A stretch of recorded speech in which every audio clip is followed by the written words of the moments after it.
But musically, I don't. What were we? What were we doing at that point? I don't even In remember 19, what you were into. um, well, we had 10,000 Maniacs was significant that year for me personally. I think for all of us, we all got really into that album, and then like the second album came out, we were like, we're fine. Not me. I was all about it.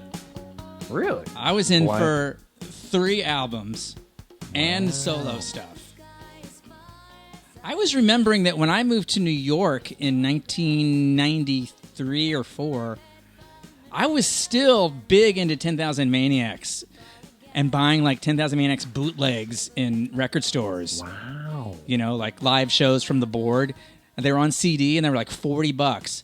And I probably bought like 5 of those. That's how I was like into 10,000 Maniacs and Smashing Pumpkins in 1994.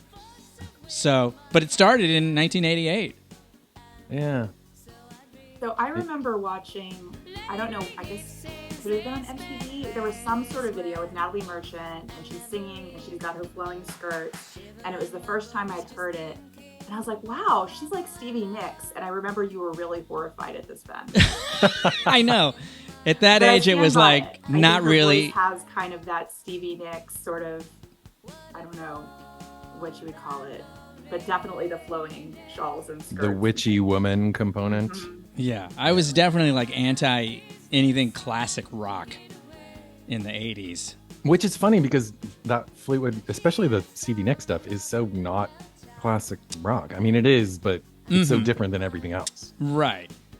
It like has survived. Like it's still, Yeah. you know, people in their 20s are still listening to Stevie Nicks and Fleetwood Mac. Right.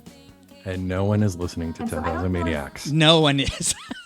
No one. That's not, yeah. I bring up 10,000 Maniacs She's around people in their gone. 20s, and they have no idea.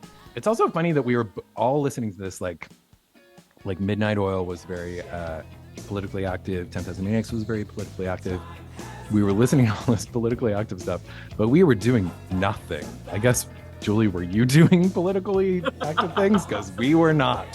We were Yeah. just listening to them and going, yeah, people who can't read are very sad. I would watch Rock the Vote ads when they came on, and I felt Yes. like that was doing my part. That's true. Yeah, I was doing the I, wrong thing. I bought We Are the World. I think that's about all I could do in the 1980s.